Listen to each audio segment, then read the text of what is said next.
"And you are pleased with Paris, Monsieur Restant?" demanded Madame Marotte the next morning as Hastings came into the breakfast room of the pension, rosy from his plunge in the limited bath above. "I'm sure I shall like it," he replied, wondering at his own depression of spirits. The maid brought him coffee and rolls.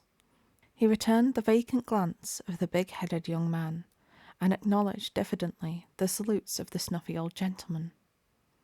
He did not try to finish his coffee, and sat crumbling a roll, unconscious of the sympathetic glances of Madame Marotte, who had tact enough not to bother him.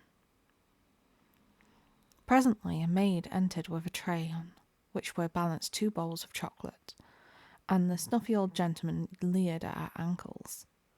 The maid deposited the chocolate at a table near the window and smiled at Hastings. Then a thin young lady, followed by her counterpart in all except years, marched into the room and took the table near the window.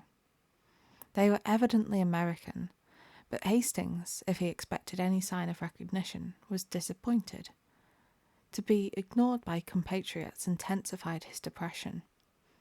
He fumbled with his knife and looked at his plate. The thin young lady was talkative enough. She was quite aware of Hastings' presence, ready to be flattered if he looked at her, but on the other hand she felt her superiority, for she had been 3 weeks in Paris, and he, it was easy to see, had not yet unpacked his steamer trunk.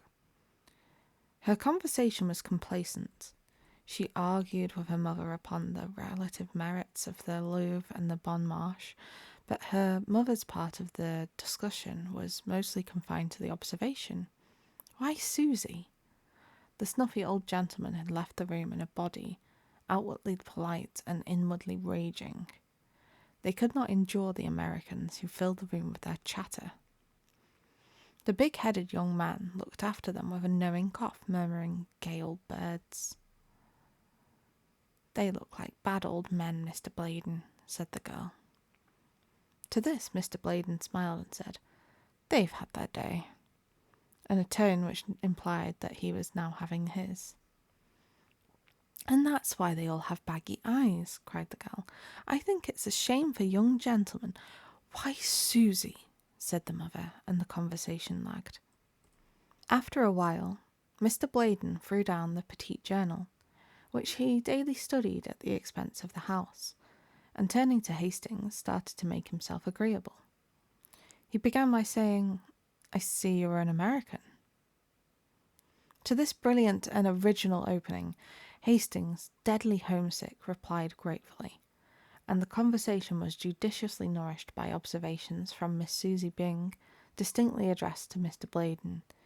In the course of events, Miss Susie, forgetting to address herself exclusively to Mr. Bladen, and Hastings replying to her general question, the entente cordiale was established, and Susie and her mother extended a protectorate over what was clearly neutral territory.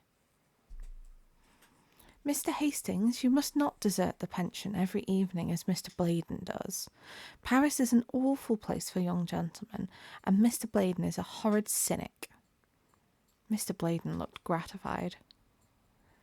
Hastings answered, "I shall be at the studio all day, and I imagine I shall be glad enough to come back at night." Mr. Bladen, who, at a salary of $15 a week, acted as an agent for the Pewley Manufacturing Company of Troy, New York, smiled a sceptical smile and withdrew to keep an appointment with a customer on the Boulevard Magenta. Hastings walked into the garden with Mrs. Byng and Susie, and, at their invitation, sat down in the shade before the iron gate. The chestnut trees still bore their fragrant spikes of pink and white, and the bees hummed along the roses, trellised on the white-walled house. A faint freshness was in the air. The watering carts moved up and down in the street, and a clear stream bubbled over the spotless gutters of the Rue de la Grande Chaumière. The sparrows were merry along the curbstones, taking bath after bath in the water and ruffling their feathers with delight.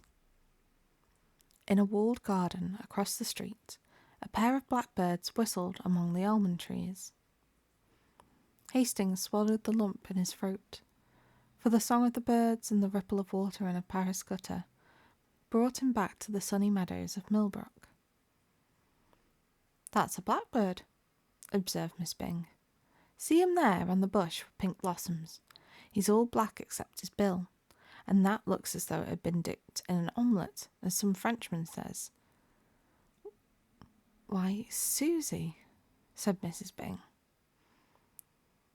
"That garden belongs to a studio inhabited by 2 Americans," continued the girl serenely, "and I often see them pass.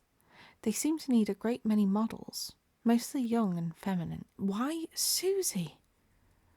"Perhaps they prefer painting that kind, but I don't see why they should invite 5, with 3 more young gentlemen, and all get into 2 cabs and drive away singing.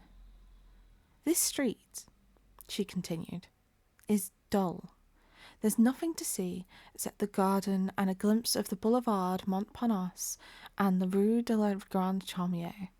No one ever passes except a policeman. There's a convent on the corner." "I thought it was a Jesuit college," began Hastings, but was at once overwhelmed with a Baedeker description of the place, ending with, "On one side stand the palatial hotels of Jean-Paul Laurens and Guillaume Bourget, and opposite, in the little passage Stanislas, Carolus Duran paints the masterpieces which charm the world." The blackbird burst into a ripple of golden throaty notes, and from some distant green spot in the city an unknown wild bird answered, with a frenzy of liquid trills, until the sparrows paused in their ablutions to look up with restless chirps. Then a butterfly came and sat on a cluster of heliotrope, and waved his crimson-banded wings in the hot sunshine. Hastings knew him for a friend, and before his eyes there came a vision of tall millions and scented milkweed, alive with painted wings, a vision of a white house and woodbine-covered piazza, a glimpse of a man reading and a woman leaning over the pansy bed, and his heart was full. He was startled a moment later by Miss Byng. "I believe you are homesick," Hastings blushed. Miss Byng looked at him with a sympathetic sigh and continued, "Whenever I felt homesick, at first I needed to go with Mamma and walk in the Luxembourg Gardens. I don't know why it is, but those old-fashioned gardens seem to bring me nearer home than anything in this artificial city." "But they are full of marble statues," said Mrs. Byng mildly. "I don't see the resemblance myself." "Where is the Luxembourg?" inquired Hastings after a silence. "Come with me to the gate," said Miss Byng. He rose and followed her, and she pointed out the Rue Vavin at the foot of the street. You passed by the convent to the right. She smiled, and Hastings went.